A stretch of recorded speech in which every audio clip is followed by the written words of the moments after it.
अब नैब की कार्रवाइयाँ और दायरे एएनएफ के बाद जो दूसरा मामला अचानक पैदा हो गया वो एफआईए के इख्तियारात हैं। जैसे आप मुशीर दाखिला बने हैं, जब आप एसिड रिकवरी के सरबरा बने, जितनी तेज़ी से कार्रवाइयाँ हो रही थी वैसे ही एफआईए में बाजी ज़िया साहब आए और आप मुशीर दाखिला लगे तो कार्रवाइयाँ तेज़ी से हो रही हैं। आज तलब किया गया परवेज़ रशीद साहब को, उन्होंने कुछ कहा, मैं सुनाना चाह रहा हूँ, फिर आपके सामने सवाल रखूँगा। नैब नाकाम हुई, फिर एएनएफ नाकाम हुई, हनीफ अब्बासी साहब के मुकदमे में नाकाम हुई, राना सनाउल्लाह साहब के मुकदमे में नाकाम हुई। ना एएनएफ का ये काम था सियासी इंतकाम के लिए इस्तेमाल हो, ना नैब का ये काम था कि सियासी इंतकाम के लिए इस्तेमाल हो। अब एफआईए को सियासी इंतकाम के लिए इस्तेमाल किया जा रहा है। मुझसे जो उन्होंने सवाल किए हैं, मैं उनको सवालात को सुनने के बाद अपने आप से ये सवाल पूछता रहा कि ये पूछने के लिए आपने मुझसे बुलाया है, आप प्रेस कॉन्फ्रेंस में कौन लोग थे? भी प्रेस कॉन्फ्रेंस में जो लोग थे वो सब ने टेलीविजन पे देखे हैं, वो लाइव टेलीकास्ट हुई है प्रेस कॉन्फ्रेंस। किसने नहीं उन लोगों को देखा जो प्रेस कॉन्फ्रेंस में मौजूद थे? ये पूछने के लिए आपने मुझे बुला लिया। कैसेट आपको कहाँ से मिली? भी वो नासिर भट्ट रोज कहता है, टेलीविजन पे आके कहता है, एक दफ़ा नहीं 1.5 दर्जन दफ़ा कह चुका है कि ये उसने तैयार किया और उसने हमें दी है। आपने इसके लिए मुझे बुला लिया पूछने के लिए कि आपके पास कहाँ से आई।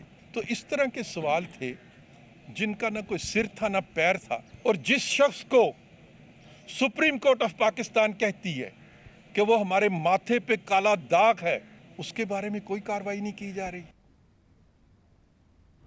साहब, जैसे ही आप मुशीर दाखिला बने हैं, जैसे ही वाजिद ज़िया साहब आए, बशीर मेहमद साहब गए हैं, ये सवाल उठाए हैं परवेज़ रशीद साहब ने कि जज साहब से सवाल पूछना था, आप हमसे पूछ रहे हैं। नहीं, देखिए, ये बड़े, या वो परवेज़ रशीद साहब बड़े सादा हैं या हम बड़े सादा हैं कि हम इस चीज़ को किस तरह से ले रहे हैं। एक केस है जो चल रहा है जिसके अंदर एक बड़ा सीरियस कंसर्न है कि ये चीज़ें किस तरह से हुई, उसको इन्वेस्टिगेट होना है।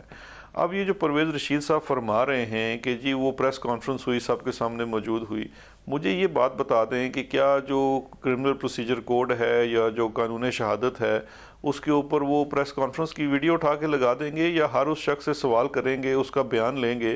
क्योंकि अगर ये कल इनको अगर कोई भी जो मुकदमा है जज अरशद केस, वीडियो केस वाला, जब वो अदालत में पेश किया जाता है तो उसमें चलान के साथ कोई गवाहियाँ लगनी हैं कि किस शख्स का क्या वर्जन है। ये तो एक वो प्रोसीजर है जो फॉलो किया जाता है। अब इन्हें तकलीफ़ हो रही है, इन्होंने अपनी बात में ऐसे इल्ज़ामात लगाए कि जी हनीफ अब्बासी का केस था, तो हनीफ अब्बासी का केस इनके ऊपर एएनएफ ने पाकिस्तान तहरीक इंसाफ की हुकूमत में बनाया था। वो किस हुकूमत में बना था?